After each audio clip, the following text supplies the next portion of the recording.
believer. Tell them I'm a winner, yeah, still a believer. Give thanks, so when me a bleed. Set speed, I carry on now. Big man in town, them shoulda know say me I keep it crown, yeah.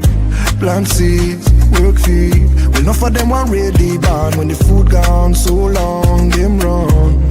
And them can't be found, still man fight the fight, me not give in. Day and night, me keep on building. Way of life, me breathe out, breathing. Oh, oh, oh, oh. Tell them I'm a winner, yeah. Pop down a Jonah, turn in a sinner. Oh, man still a believer. Even if me get knocked down, me keep the bounce. Now see me front, you got me from a little and a grow. Come on a winner, yeah. Still a believer. Good evening. Welcome to the Friday with the Fellaz show. It is Friday. What is today? Today is the 5th.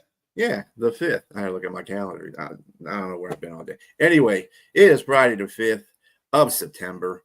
It is football season officially. We had a game yesterday between Dallas and Philadelphia, and right now we have one in Sao Paulo with Kansas City and San Diego. The LA Chargers. And the LA Chargers are winning 10-0 right now. And they're moving the ball pretty effectively. Kansas City is driving right now. 9-12 left in the second quarter. What's going on, James? Yeah, it's this guy right here. James, what's going on, man?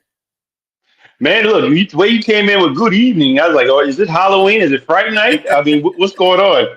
Man, it probably is Friday night for Kansas City. What up, Monkey? How you doing, man? Monkey. What's going on, brother? Yeah, I think it is Friday night for Kansas City because it looks like Justin Herbert and company is coming out of nowhere, passing the ball. They're supposed to be running.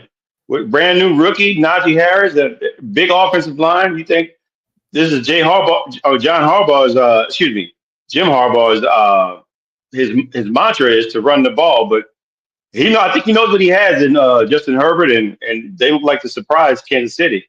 I picked him to win this game, so we'll see. Yes, 4th down again for Kansas City.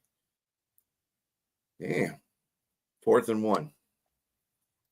But anyway, yesterday it was a pretty good game yesterday, I have to admit. I mean, both sides played well. Yeah, Worthy is out for the game. That's right. Yep. He got hit in the shoulder by Kelsey on a crossing route. I think it was just because the corners drove them into each other kind of like that, and they just weren't aware. And Kelsey put a hit on him. Kelsey, a big boy still, he's a tight end, and he tore Worthy's shoulder up. When you get hit and your feet come from up under you and you fall on your back, you got hit, buddy. Yeah, so he's in the locker room getting x-rays done right now. He's probably going to be out for the rest of the game. He was questionable last time I heard, but if you heard he was out for the game, it's good because I don't have the volume on the TV. So, but yeah, yesterday. Nothing worse than friendly fire. No, and Hollywood Brown looks like a has-been from Hollywood out there, so. He's doing what he does best, dropping footballs. Oh, my goodness. Yeah. Speaking of that, yesterday, Dallas and Philadelphia played. It was the Eagles' home opener, and they were putting up their banner for the Super Bowl. Dallas really did a good job yesterday. They actually should have won this game. The Sparks went flying in the first, not even start playing football. And Jalen Carr decided, hey, just because you spit in my direction, Dak, maybe I'll just spit on you. I'm like, dude, regardless, that's just bad in the first place. That's disrespectful to anybody. Don't spit on no grown man. That's you lucky Dak has a presence of mind and he's a veteran. Because if you would spit on me, dude, we would got some arms, hands, feet, everything. Get that. But in life, let me say this. In life, you're supposed to defy stereotypes. When I say stereotype, I mean dumb football players. And Dak Prescott baited him in. He spit on the ground, he drawing a little bit to him, drawed him in. Dak probably had a motive already and just knew the dude probably would just jump, like he would take the bait. Because like you said, I mean, someone said that when he said he got kicked out of the game faster than He what ran you from the said scene of faster. an accident. That was So wrong so many ways. yes, this is just stupid and disgusting. It's just reprehensible. You don't spit on nobody. He didn't spit on you. He spit on the ground. You spit on his shirt, man. You deserve to. Man, I'm telling you. Yeah, you're right. I mean, I'd be grabbing helmets, everything. But I mean, my man is a big dude, so I probably wouldn't have grabbed his helmet. I got my boys to get him. Yeah, I kicked him in the nuts or something. Anyway. Something. But yeah, he got put out the game before he even played a snap of a down, and Dallas took advantage of it. They ran in the middle where he usually is, and his mate on the other side wasn't the same without him. Jordan Davis, yeah. Jordan Davis, they didn't do a very good job blocking that middle up. They did a pretty good job running the ball. They contained the run pretty well. Barkley did get his, he got, when he ran the ball efficiently he didn't run a lot. He got 61 yards and like 26 carries. That's Yeah, he had 3.3 yards per carry. 3.3 yards per carry. That's a good job by Dallas's defense stopping the run. The one he couldn't stop, though, was Jalen Hurts. And Eberflus kind of made a late game change later in the second quarter, just about before they went into halftime. He started putting a spy on Jalen Hurts, and that's when the game kind of changed a little bit. But Dallas was moving up and down the field on Philly. And and just before they went into the rain delay, believe me, I'm going to have something to say on that one, too. It had nothing to do with, I'm sorry. Y'all can say what you want to say. I think that the pass rushers for Dallas did a very good job. They just didn't complete things. Like the guy that they got in the middle, Kenny Clark, he did a very good job. He stopped the run pretty effectively. If you're running through the middle, he got pushes up the middle so linebackers can come in and make Jalen's life a little bit hectic. And they just didn't finish. There was a couple times they could have got sacks. They just didn't finish. And then when they, Hurts got out of the pocket, and since there was nobody out there to spy on him, he just ran free willy. And Eberflus fixed that problem. Might have been a little bit too late at that point. But still, he fixed it, and he didn't do that anymore. And then they got a couple of sacks on Jalen, too, in the second half. Mr. What's his face? The ball carrier for Dallas, just before the rain delay. Miles Sanders. He was going to fumble. Yeah, Miles Sanders. That dude, I don't even know why I forgot his name, because that dude was mouthing off about Philadelphia. And Carmen is a mug. And you fumble the ball, that's on you, because that's the reason why you won't play in Philadelphia no more, because you don't know how to hold on to the ball. So that's what happened. He fumbled the ball, and then there was a rain delay because Dallas was getting ready to score again. And it's just. I mean, I have to agree with you for the most part. Initially, Miles Sanders had a big run for like 49 yards or so, and got tackled. But then he fumbled the ball in a deep drive that they were close to scoring, and Dak was able to save a touchdown from the Eagles by making a game-changing tackle, or a TD-saving tackle. And for the most part, I mean, like I said, I agree with you. Dallas played a really good game defensively. I have to agree with you, not Monkey, because in the second half, they only scored 3 points. Nope. I mean, it was only 3 points total for both teams, in the second half. So both teams played pretty good defense on the second half. But I will say there's a reason that Dallas didn't win this game, and it's from an unlikely culprit, and that's in CeeDee Lamb. CeeDee Lamb dropped two unprecedented, uncharacteristic drops, two important drops, three, but two were in the fourth quarter, and likely game changing. They could have scored a touchdown and won the game, or at least a field goal to get it close. But yeah, they really CeeDee Lamb I think he set them up for failure in that regard. Yeah, but because Dallas stayed close.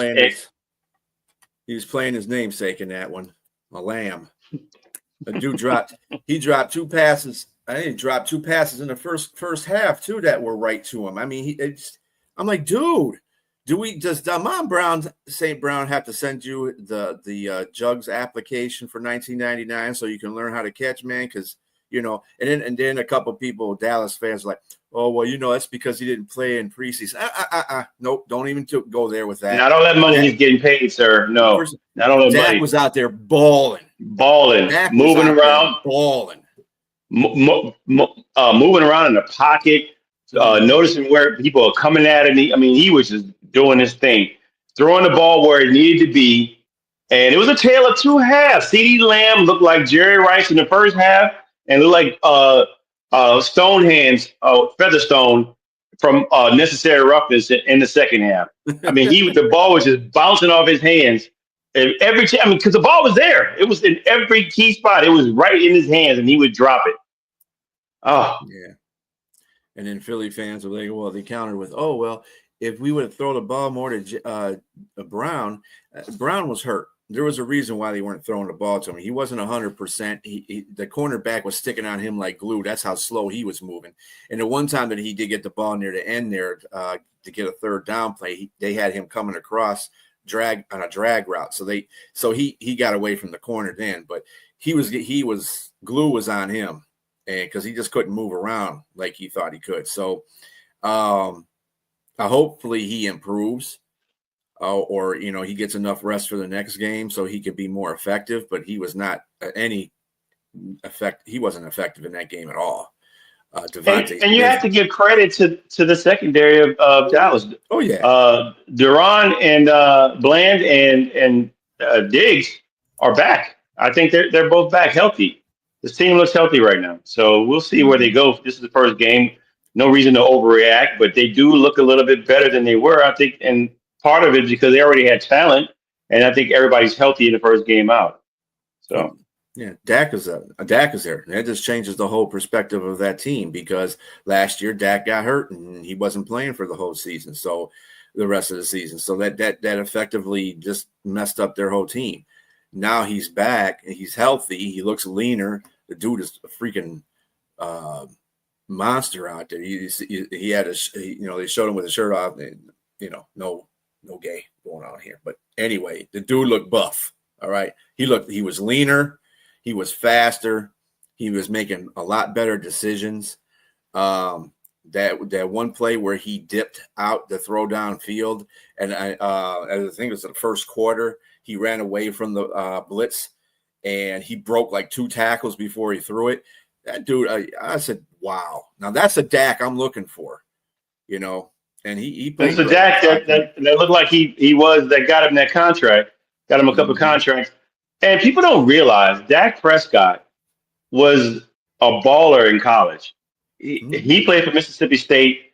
They had nothing else, but Dak was their whole team. Everybody keyed in on him because he can run on you and he can throw on you. And he was selected in the 4th round, but he has far exceeded 4th round expectations. Now he had a high floor. Maybe a little bit of a high ceiling, moderate ceiling. So I think this is about as much as you're going to see from Dak. But Dak can throw. Obviously, 2 years ago, he was almost 5,000 yards and an X amount of touchdowns. That's what got him that next contract. So I would say just be mindful that Dallas might be a little bit better than we thought.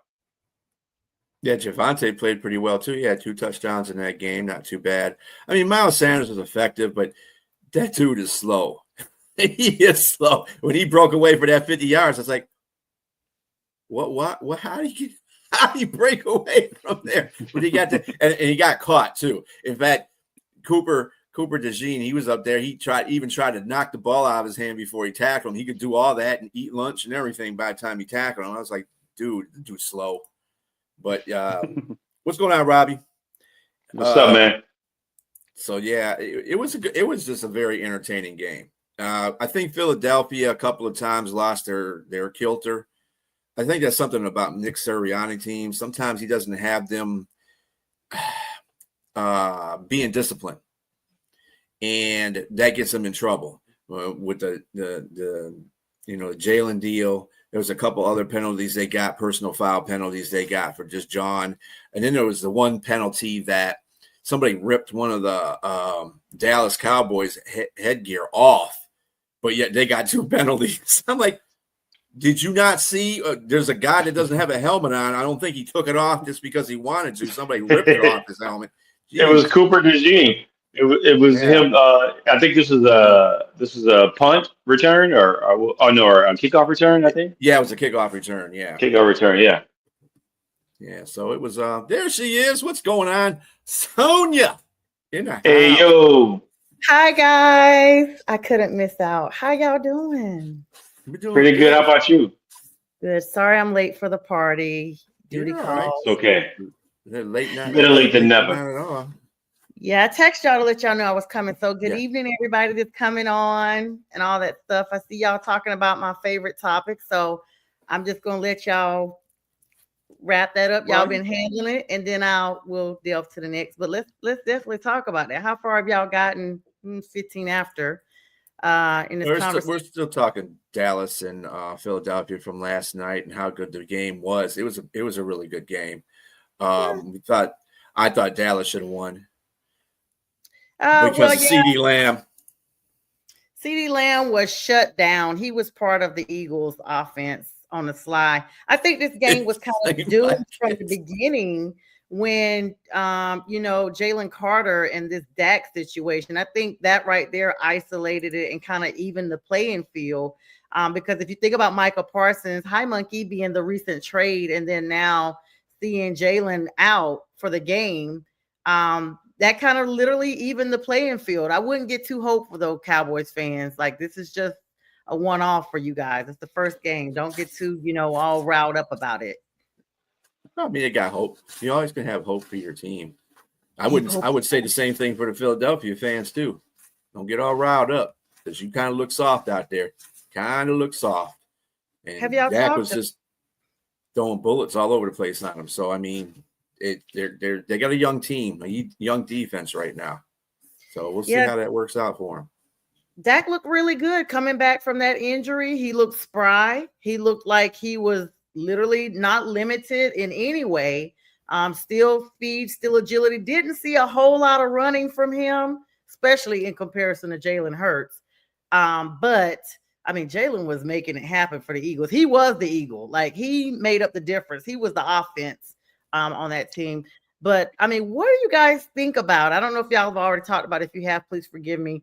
The beginning of the game, before any downs were even played, now this video is coming out now that Dak actually was the spitter and was retaliatory spit upon, but his spit actually landed from Jalen onto Dak. But that there's a video out now. TMZ has it out that it looked like, actually it's on Sports Illustrated too. Did you guys already talk about that? Yeah. Yes, but we can bring it up again. And okay. I'll just reiterate that Dak spit on the ground. First of all, to me, Dak was playing chess. He knew that this dude was going to come walk over and be dumb and stupid and do something silly. And he spit on the ground, jawed and talked at him. And he played a chess move, and he like, king me, B. Yeah. I mean, he spit in the baited him in. He did spit in the direction of Jalen, but it was at the ground. So and then he came and what Dak was saying in this press conference is that Jalen was saying something derogatory about his rookie offensive lineman, and he didn't take well to that. He goes, "Why are you talking about my offensive lineman like that? He's just a rookie. Chill out, man." And that's when he stepped out there and confronted him. And that's when Jalen said, "Oh, well, you trying to spit at me because he's spitting on the ground." He spit over his offensive. This is how Dak made it sound like he was doing something innocent. But I know he was trying to set him up. And he went out there to confront Jalen, and Jalen spit on him. And Jalen was the lesser dude for that. You can't be spitting on a grown man. This is disgusting, and it's stupid at the same time. It's so ignorant. I mean, I still go back to, and JTrain can definitely back this, of course, with both of us living here in Atlanta. I still go back to, dude, be more grateful. You have gone through a lot of stuff in your young life you have taken lives or had something to do with lives being lost, and you are grinning and skinning while other players are 6 feet under that you had something to do with their demise, and you are all the more not even humble for it. That's what gets me. That makes me always be like, my dad used to always say, never be the person that's in such a way that people will always, because we come from a small hometown, always look at you and be like, I remember her win. You never want your I remember her win to be negative. But when he behaves like that, it automatically clicks, at least in my mind. It's the same dude that joked about road racing another player, and he's now grinning and skinning in the NFL, and this gentleman is not. You know, it just makes me just kind of look at him in a different light. If you do that and you get away with that in some way, at least in this life, you should be more humble and more grateful to be where you are. Yeah. I mean, you know, I don't know if you caught our joke about that situation. It said Jalen Carter left the game faster than he left the scene of a crime.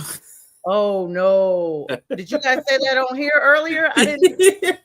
Yeah, I didn't watch anything. I just was trying to get situated and get on. Oh, it was funny. It was when I saw it, I was like, oh, I know they didn't do that. I knew somebody was going to say something bad about him after that happened, but yeah, his nickname is Cornbread, so you know. His what? His nickname is Cornbread. He won't choke. Yeah, from life. Or the bread man. The bread man. That's what they call him. The bread man. Bread man. They call him the bread man. They said because he always delivers. That's what they called him at UGA. Yeah, he delivered all right. Delivered that loogie on deck. Right. And he about to get a hefty fine. Yeah, he'll get a hefty fine. Somebody said he should be suspended for the whole season. I said, okay, now that's a little bit extreme. I think they're going to give him a huge fine because he already sat out the game. He made his apologies. He apologized to Dak. He apologized to his teammates. You know, let that be the last time he does something stupid like that. It's just a young player doing something stupid. And okay, let bygones be bygones. You guys lucky you won. Let it roll. Yes, the NFL just find you. Rolling on into the official season tonight, the game's going down to Corinthians Arena, Chiefs and the Chargers. That game is on right now, live from the first game in Sao Paulo, Brazil. Yep. You guys got a score check on it? I don't even have a TV on. Yeah, it's 10-3. San Diego. Dang, I keep saying San Diego. The LA Chargers is still on the. They're on the 20. They just took a timeout. 59 seconds left. There's a flag. I don't know what hell's going on here, but they're moving back, so it must have been against the Chargers. What? That's if there's a flaw. They've been charged with 3 or 4 holding penalties. Yeah. Wow, that's super. Kansas City has too. Kansas City's offensive line's been getting a lot of flags too. That's wild. In fact, they were talking so much about the new draft pick Simmons for Kansas City. They were up there. Looks good, actually. Rich Eisen and Kurt Warner were talking about him so good, and then he gets a penalty. I said, well, see, that's what happens when you keep speaking him up. He's going to get a penalty. They jinx it. Speaking of speaking him up, I know you guys probably haven't had a chance to bid adieu to Amari Cooper yet. After 10 seasons, he has decided he was not going to return. Actually said he is not enjoying the game anymore. So that's why he is leaving. What were y'all's thoughts on that? I agree with him. When I saw his practice when he came out, I was like, is that a wide receiver or an offensive lineman? Because he looked like he was eating some donuts in the offseason, boy, before he came back. I couldn't tell if he was about to go out for the pass or he was a lineman going down the field about to get the penalty on him. I didn't know. I was like, what? Weigh in before he got back. They were like, bro, you can't even pass again. What have you been doing? And he's like, you know what? I'm gonna hang this one up, man. I'm gonna go back to these little Debbie snacks and get back on the couch. He had him in his bed. He's like, I'm out. Well, I mean, he signed a contract to come play in Vegas, Monkey. So that's y'all be killing me with that. Right, with new So he Pete was looking Carroll. bad. Come on, Pete is Yeah. gonna keep hope alive out there. He's gonna reignite the And maybe he Raiders. was going back there to retire. Yeah, maybe Yeah. that could have been it. Yeah. That's what I'm thinking is going on with Adam Thielen. You know, he wanted to go back to Minnesota. He's got family in Minnesota. He just turned 35. He's been hinting at retirement even when he was He'll with retire the in Panthers. there. Yeah, he's gonna retire there. That's it. You know, his kids were literally, they had a video clip. They were really excited that they were going back, you know. Well, it looks like that Chargers couldn't push it in, but they're kicking the field goal. It's good. So it's 13-3. The Chargers. The Chargers couldn't keep their charge. They couldn't stay engaged. The Chargers and Chiefs. Chargers are sending 220 votes to the Chiefs. They're giving it to them. You know, Monkey, I'm watching the game too, so the I like your play-by-play, but the chefs and the refs. Oh, Monkey, I'm so glad to see you on here, though. I know it's been a while. Thank you for all supporting us. So he just want to make sure we know that he's still here. Yeah, Dicker the kicker. That's what they call him. That's what Eisen calls him, Dicker the kicker. Yeah. Speaking of kicker, there's some kickers that are going on injury reserve already. I mean, I guess this is kind of like you've given your all during the off season, during the preseason. I mean, there wasn't really that much preseason out there actually, but there's a lot of injuries already out at the very beginning of the season.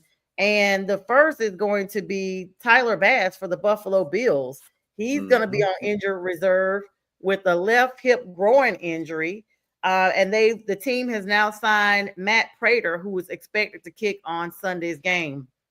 Of course, congratulations to Zadarius Smith, got a 1-year deal with the Eagles as their linebacker. And several players are out for the Bucs. Pay attention, fantasy people that's got Bucs on your squad. Several players are ruled out for Sunday's game against the Falcons. Do the Falcons play Tampa Bay this Sunday? That's crazy that they're starting them. I had to ask to be sure, like that's got to be a typo. So, all right, considering it's a divisional matchup, they're going to be wide receiver Chris Godwin Jr. with his ankle, tackle Tristan Wirfs with a knee injury, and safety Christian Izion an oblique injury. Falcons on the other side are without their safety DeMarco Hillams. He's got a hamstring injury. And offensive lineman Jack Nelson is complaining of calves. They're also going to have a questionable player in Darnell Mooney. Y'all remember him from last season. He's got a questionable shoulder injury, or should I say he's questionable with the shoulder injury. So we'll know at game time on Sunday. Who y'all think's do you think these guys are really difference makers in this Falcons matchup? I mean, Michael Penix Jr. is taking his first game as a Falcon. Starting with the season. You guys think it'll be a difference maker with these two being in the same division? You forgot the most important injury, and that's on Atlanta's offensive line, their left tackle, out for the season. Right, the right tackle. So right tackle, yeah. The guy that protects Penix's blind side. During the Lions game. During the Lions game, right? He's the one that got injured then? I don't know if it was during the Lions game. I think it was the game after that. I don't know which game. I think it might have even been in practice. I'm not sure. I think so. I think it was practice. Yeah. Yeah, I forgot. I guess I didn't mention it because I knew he was already out for the season, and I had talked about that on my Wednesday show. But nonetheless, we're here Friday now. That is a main thing, especially with Michael Penix Jr. being in his first season and it being, his first full season, and he needing that protection. So look for folks to be trying to get after him. I'm just going to say it. So Kevo, if you out there, we're going to see now if Penix Jr. is really going to be able to live up to the hype as a standalone man. Yeah, it's going to be a tough game for both teams because, although I think edging it out, I think Tampa Bay would have the advantage slightly. But both teams are missing like an important piece of their offensive line. Vita Vea is also missing from the lineup. Wow, I did not know about Vita. I did not know about Vita. He's not playing either. So that's going to be across the league. A lot of players are like starters are missing in this first game, and I would have to attribute this to not being able to play and get reps in preseason. I think it's just a lot of this is going on, and these guys are getting hurt in practice, and I don't know. It's just too many injuries going on in the first game to be the first game out across the league. Because the New Orleans Saints, they'll be missing Chase Young for the first Yeah. game due to a calf injury. I It's was just looking at crazy. New Orleans is also going to be without Teron Armstead, your left tackle, of course, because he retired. Yeah, I'm about to say we've been without him for a long time. Yeah, Yeah, but he's going to be called the Saints legend of the game. yes, and he definitely is a legend. I mean, I miss him because I remember when he got drafted, he was I think, the fastest offensive lineman in the combine, running like Wow. a 4.71 or something like that at his speed. It was just incredible. And so he's when he was on the field, he was a monster, but he couldn't stay on the field all like no season. I don't think he ever had a 16 or 17 game season. So even with Miami, he got paid a lot of money because he was just when he was on, he was awesome. But and hats off to him in retirement, whatever it is he wants to do. I think Sean Payton. He said Sean Payton called him and wanted him to come work for him in Denver, and he said no. He said Sean spends too many hours in Yeah. he said Sean spends too many hours in coaching. He said he couldn't be under him. He said no, he couldn't do that. I just don't think he wants to coach. But yeah, offensively, the Saints, that tackle, that Kelvin Banks Jr., man, he is the truth. I've seen a lot of PFF and grades on him and some studies on him. He out of all the rookies, they say significantly better than all the tackles, all the guards. So hopefully he can hold up Rattler and keep him up. Definitely that. Little breaking news here. I'm sorry. Go ahead, B. Yeah, I just want to keep you up to date here. 17 seconds left, and Kansas City's trying to move down the field, but it seems like their left and their right tackle are taking turns taking penalties here. Jawan Taylor, that dude. Yeah. He's a walking penalty. Them a little bit. Do you guys think this is Travis Kelce's last season? Yeah. I think so. I do. And I thought that because, now he's getting ready to get married. He's probably going to turn to the family life, no more bad boy. And we saw it just wasn't their last season. It wasn't the same passion. I just didn't see it, me personally. What do you guys think the reason for him stepping away now is? Taylor Swift. I mean, you're marrying a woman as a multi-billionaire. Come on. You don't need to worry about nothing. Yeah, and he's not that far behind Jason either, his brother. So there's that. Yeah. Right. It's true. Yeah. What do you think, JTrain? I don't think he needs to play football anymore. I mean, he's already hurting his own. He's giving friendly fire to his own teammates, and Xavier Worthy got knocked out because of him. I think I don't think his focus is his best years are behind him. Let's put it that way. So I think he's probably going for one last hoorah to see if they can get a Super Bowl, and then that'll be it. Speaking of possible last hoorah, some breaking news here, guys, and this kind of makes me sad, honestly. Not just kind of, it really does, because it seems to be a forecast, and I think we all talked about this last season at some point. The news is out of San Francisco. Christian McCaffrey now is ruled questionable with a calf injury. Christian was out all last year, y'all. I called this. I knew this was going to be a problem for San Francisco. Yeah, it was you and me, B. I knew it was. Yeah. I knew we had an in-depth because we talked about what he was diagnosed with. We looked it up. JTrain, you were on as well. We might have talked about that on the unprofessional professional show. I don't know if it was all of us together, but I remember being on the show. By the way, I love that new name, B, the producer there, and shout out to Pink Fan for her as well. She's on vacation right now, so. She's in Jacksonville, as a matter of fact, at the Panthers game. She's live. I sent her a link. I sent her a link, so she wanted the link so she can come out here and be live from Jacksonville. But yeah, I need you, Pink. I need you to be here. Like, seriously, I was supposed to be at that game too, but I'm glad. I'm sad I had to decline, but glad I had the wherewithal to do that. So shout out to Tally Jag for giving me the free ticket, but I had to send it back to her because duty calls, and I'm literally going to probably be up to 6 o'clock in the morning, no joke, doing schoolwork for real, y'all. So it's coming. It's coming. Christian McCaffrey, guys, just very sad because he has battled injuries from the time he left Carolina as he was still with Carolina. In fact, as much of a Panther fan as I am, I blame Carolina for him being in this position because they literally depended on him to do everything except pass out water on that team when he was there. And so Christian has run his body down. His body was literally, he used his legs to be a defender when he's just a straight running back. And I've seen him, literally defend the ball with his legs. They would literally say those legs are still churning. Of course, his dad, Ed McCaffrey, great time in the league as well. Christian got married during the offseason and has a baby on the way. And I mean, now he was supposed to be coming back. I think I need to double check my fantasy because I think I picked him up as an alternate. Now I need to move him because everybody had him on the fantasy as, one of the top R&Bs, running back, R&Bs, because he had been out and he had been rested. But guys, this just may be a situation he can't overcome, and I'm really sad because this is gonna be it, guys. That brand new group, C-Mac and the 49ers. Right. Brought to you. So that's tough. I don't know. I mean, what's the extent of the injury? Calf. And Kyle Shanahan. Oh, they already had the baby? My bad. What's up, Steve-O? Yeah.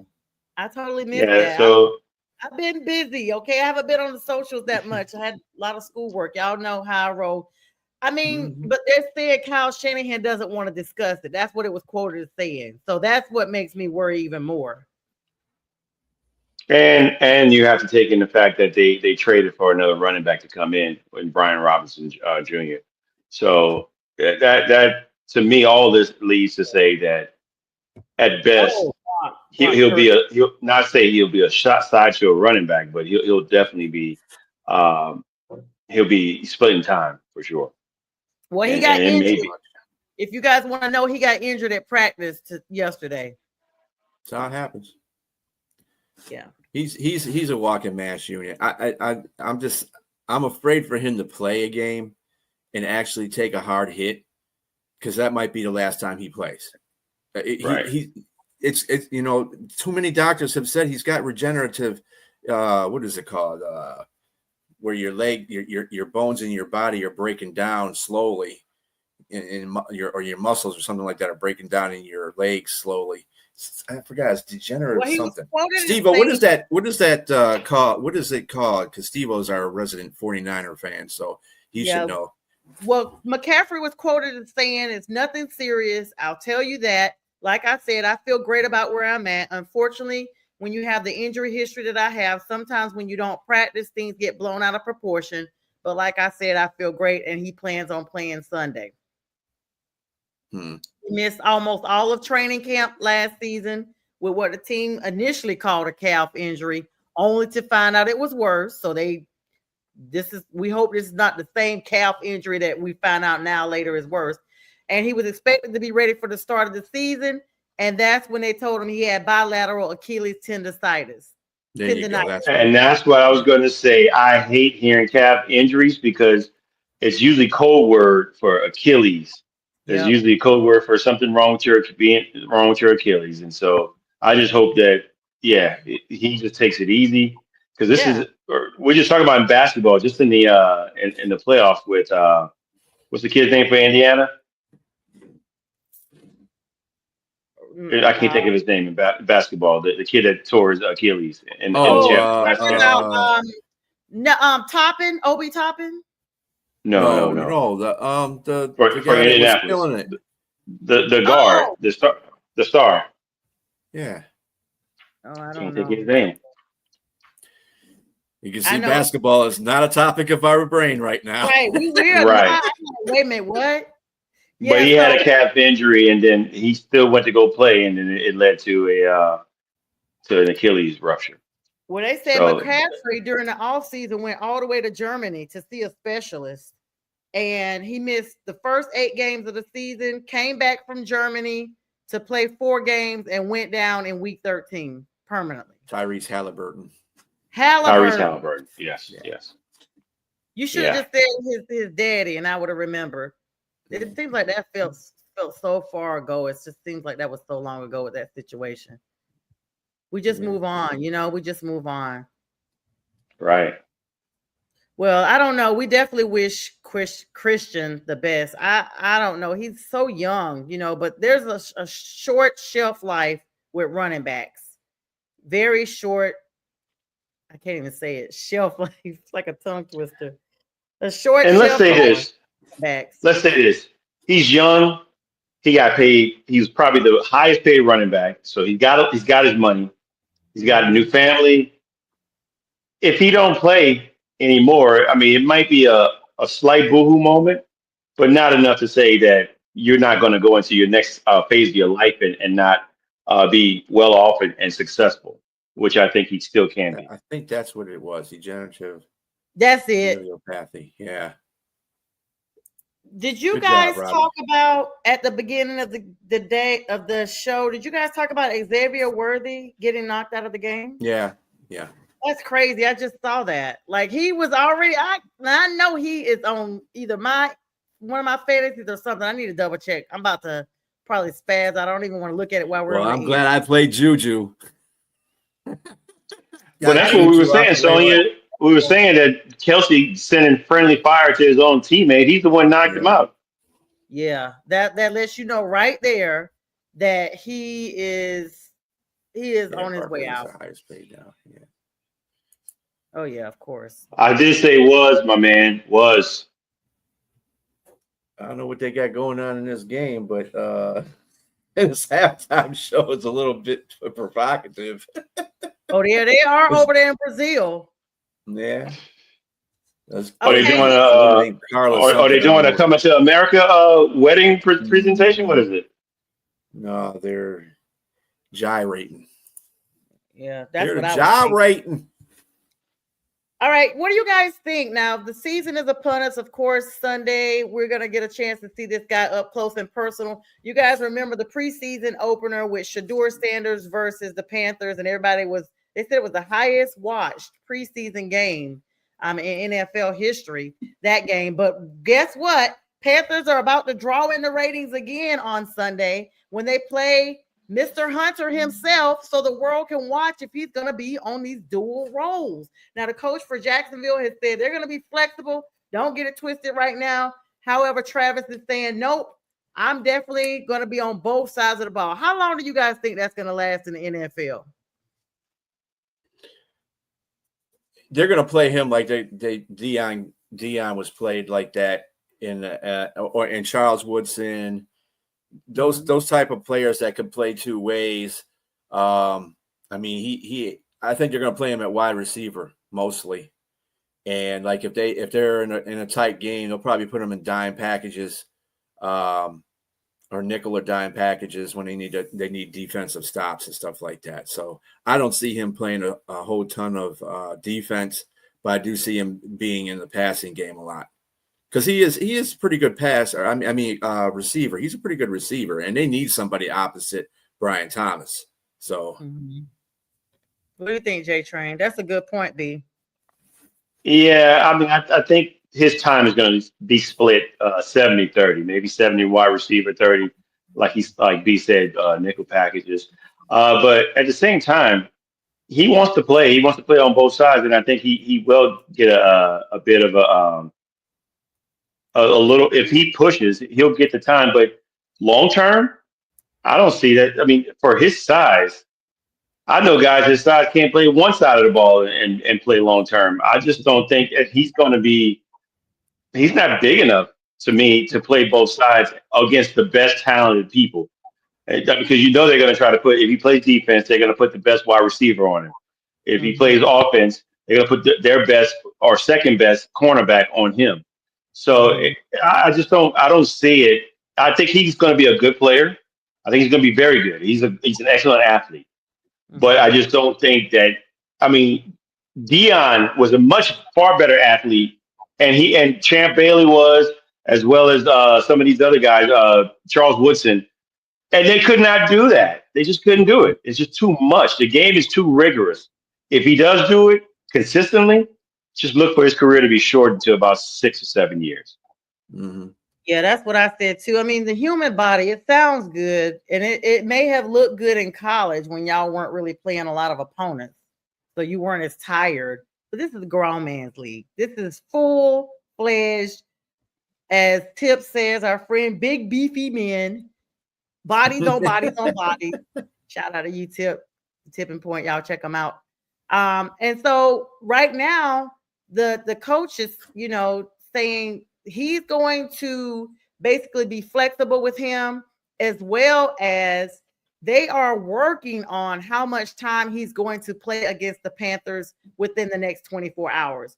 The reason why they're being really flexible right now is, in case you guys didn't know, he missed the second preseason game. In fact, none of the starters played in the final preseason game, but he missed it because he also missed 4 training camp practices because he's already gotten an upper body injury, y'all. And so you're talking about playing on both sides of the ball, and you're already coming in with this injury now. And once it's upper body, it's now another extremity. It's not just limited to one area, because, all of us know the body doesn't limit itself to injuries when you're athletic. Like, that injuries tend to kind of spread, so to speak. And so they're trying to see where they're going to have him. I do agree with the 70-30%, if not even 80-20. They may put him in, I'm kind of thinking, even though it's not really the same JTrain, of Taysom Hill. He plays a lot of different positions, but all on the offense. But you see him. Taysom is such a bigger player, much bigger player than he is. And he gets hurt. And he gets hurt. And he's hurt. Mm-hmm. Yeah. There's no way. That boy try to get in there and do this. He's gonna be like a Raggedy Ann dog. They're gonna drag him and throw him around. Hunter's talking like a youngster does. A youngster can do all that stuff. They're Superman, when they're young. When he starts playing this game and he plays it for a couple of years, 3 years, something like that, he's going to be like, I don't even know why the hell I thought I was going to play both sides, because I can't deal with this stuff. So he'll stay on either, offense. And like I said, well, I'm going to be playing split. I don't know. If the coach tells you you're going to be playing a certain amount of downs at defense and a certain amount of downs for offense, dude, that's what you're going to do. You ain't calling the shots here. You're a rookie. Sorry, buddy. And I will say he's lucky because he's not in the era of a Sean Taylor or Ray Lewis, somebody going across the middle. That boy would take one position. He'll probably go back to defense if he knew what was good for him. But he's lucky to be playing in this era. Mm-hmm. Yeah, it's definitely different. Now, like you said, like both of y'all said, especially just like those dudes were dogs. They would get after you and leave your bones out there on the turf, like run straight through you, skin gone, nothing but a pile of bones when they're done. I'm talking about attack with nothing left. And so you're right. Like, just the thought of it probably would keep him on the defense, but we just don't know. I know we all got games coming up on Sunday. Let's talk about those a little bit as we get ready to bend towards the last 10 minutes of our show, Prim and Proper Sports. Thank you guys so much for getting us started here tonight and waiting on me to join you guys. It's always a great time and always great with all of our shout outs and accolades, shares, likes, and love. So we thank all of you guys, and shout out to Elite Sports Entertainment Network, and always our friend Mac, National Streaming Sports, and Miss Linda. Thank y'all so much. All right, guys, what do y'all think of your games on Sunday? I'm going to go last because I don't want to hear what y'all got to say, but we can rebut. You don't want to hear what we got to say. No, it's about my team. Like, if you're gonna bash my team, let's talk about your teams first. So, and by the way, thanks for putting that on the banner. Sunday would have been my dad's birthday, and a couple of days ago was actually the day we lost him. So tomorrow's the anniversary of his homegoing. So this whole week I've been thinking a lot about my dad. So we're dedicating the show to my dad as well. Shout out to Teddy. So, all right. Let's get these game projections going. Let's start off with the Lions. Wow. Like sound effects. Y'all are hilarious. I mean, everybody's blowing Green Bay up here for this getting Micah. Yes, it improves him on one side of the ball. He is nobody's disputing the fact that he's one of the best pass rushers in the league. However, when you take away from one thing and you add another, you're just balancing it out to a certain different way. All the Lions I see doing, and they're still not a better team than the Lions. I'm sorry, they're just not. They can add that. They need like 2 or maybe 3 of them Micahs on there. But anyway, because remember, we got Aiden Hutchinson, so it's the same thing. But they don't have their interior defense besides Wyatt. They got a rookie on their interior defense, and that's going to bode well for our interior offensive line because our interior offensive line is kind of just shaken up. Frank Ragnar retired, Glasgow will be coming in, and then you got Ratledge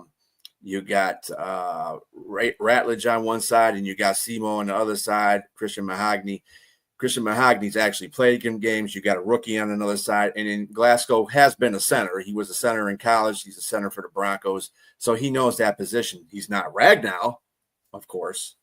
But what's up, Lawson? And then other than that, that's what I'm going to be looking for, that the middle interior of the Lions offense. I think everything else is fine. They don't have any significant injuries. I want to see how Davenport plays because, he's been there and he got hurt a couple of seconds after we got him, basically. So we just want to make sure he's fine. He can rush the passer well. Other than that, I think Jahmyr Gibbs is going to have a good day because they're going to probably run the ball because you're not going to try to put yourself in the harm's way of their strength, which is pass rush. They got Rashawn Gary on one side and they got Micah on the other side. And they'll probably line Micah up all over the place just to get some kind of advantage. But we all know, and I know nobody wants to hear this, especially Green Bay fans. And you run at Micah, he ain't going to do. And it was funny that Green Bay gets him because Green Bay was the one that showed you a blueprint of how to defeat Micah. Mm-hmm. You just run at him. He can't stop the run. He's not a good run stopper. They're going to have to line him up all kinds of places. And Van Nuys will have to probably put him in different spots too. So I think that it's going to be a good game. I see the Lions winning like 20-16. They're just going to run the ball. They're going to pound the rock. They got 2 great running backs, in Montgomery and Jahmyr, Sonic and Knuckles. So they're going to do that most of the game, I think. They're not going to play into the strengths of Green Bay. And Green Bay doesn't have a secondary except for the safeties. The cornerbacks, nobody knows. They got a wide receiver playing a cornerback position. So that tells you everything you need to know about the corners. So they'll be good for a couple of digs, and that'd be about it. I don't see Goff having a career passing day. I'll put it that way. He ain't going to be passing the ball that much. I had him last year as my fantasy. He did all right. I didn't get him this year, but you guys got Kelvin Shepherd. He's over the moon about being new there. Of course, new defensive coordinator, making his debut alongside you guys, the new offensive coordinator. So y'all got new coordinators on both sides of the ball. John Morton, of course. But your focus is going to be definitely that NFC North rivalry. I mean, neither Shepherd nor Morton is making this game about themselves. They're both talking about keeping the team in the front. So, that's what's important. That's why you're saying, the Lions are continuing on this high path that they have. And let's be clear about Micah Parsons. I don't expect him personally to be that much of a difference maker this first game because he missed all of the preseason with Dallas. So he ain't been doing no warming ups. And now he's having to learn a whole new defense with Green Bay. And he's got back problems that he needs a girl for. Yeah. Mm-hmm. So basically, their left tackle, Rasheed Walker, is basically talking about he's looking forward to getting in the groove and getting everything done. But that's going to be another reason why Micah's just not ready yet. JTrain, what are your thoughts on this Lions game? Look, let Micah Parsons stay on his Medrol dose pack and ice up that back. Ice up, son, ice up. And I think that I agree in regards to his run defense. It's not that great. As you know, the Saints ran all over them the second game of the season last season. They didn't do much else after that. But yet Micah was nowhere to be found, and he was in the game. So, I think if you run Jahmyr Gibbs and David Montgomery, that should keep the clock going and first down churning, and they should win the game pretty close. But in regards to the Saints, spin and over there right now. You guys are playing the Cardinals and Marvin Harrison Jr. That's who y'all about to face. we're about to face them, and we're about to face many different challenges in life. I mean, they call us Saints. We probably need to be the Saints and Hail Marys and everything else that needs to go on down there in New Orleans because it's pretty tough. I mean, it was tough. I love the upside. I love the fact that Chris Olave and Rashid Shaheed are healthy. We don't have Derek Carr. I'm happy about that. And I'm happy for Spencer Rattler. I'm looking to see what he does. And I believe, honestly, with the revamped offensive line that we have, I think Spencer's going to do some things, but not enough to get to the playoffs, but I think enough to have us a better season than what we had last year. In regards to this game, we were like dead last in rush defense. James Conner's a good running back. Kyler Murray is a good running quarterback. And so we got our hands full with that combination. And I think Devon Gottschall, who's a run stuffer, we picked him up. So hopefully that helps us plug in some of those holes, pause. But I think that we can actually we can do a little better there. But we got a running back of our own. So they got to stop us too. So they got to stop our passing game, and they got to stop Alvin Kamara. So I look forward to be a very close game, maybe about 2016, but in favor of the Cardinals, not the Saints. But Right, well, I think we'll be in a position to possibly win. Right. Well, one thing about it, you guys got your nickel cornerback, Alontae Taylor's back way ahead of schedule after having his groin injury. He's gotten really, really good. He missed several weeks from that groin injury, but he's gotten really good with his rehab so much that he's far in advance. So they say he's looking forward to shaking something with you guys, shaking the rust Well, off. I hope they don't shake that groin loose again, because I mean it's just or tighten it up because that's really not something you really should come back soon from because you can easily aggravate that. So, but I mean, again, if he comes back and he's good, fine, I'm all for it. Yeah, and of course, my Panthers at Jacksonville, 1:00. Most of these games are at 1:00 Eastern Standard Time. We were the worst in the NFL at pressuring the passer last season. One of the lower level defenses, just not a fantastic team overall. Nothing to brag about, nothing to write home to mama about, none of that stuff. But we could disrupt Jacksonville Jaguars, Trevor Lawrence. That's going to be key. If we can isolate him, keep an eye on him. Think about this person that you guys have never heard of from Carolina, the new edge rusher, Thomas Incoom, and another edge rusher, because you guys probably don't remember, we got these guys recently. DJ Woman referred to him as a lightning bolt. We have a special teams coach now. They did a lot of revamping. I don't know. Every year we're revamping in Carolina, but we still have our DC, Mr. Avero. They're calling this guy a Tasmanian devil. So keeping him on there can help isolate Trevor Lawrence. The Jaguars on the other side, of course, they're looking for this impact from Mr. Hunter, Travis Hunter, that is, to see what he's going to do. And they're hoping to run the season, the way they ended in 2024 with Tampa Bay. They want to make sure the Bucs are finishing fourth in yards, et cetera, et cetera. But they want to make sure that the Panthers are a good opponent to start up against because they finished last in the run defense in 2024. So the Jaguars have suffered 6 straight losses in September. It's the longest active losing streak in the NFL right now.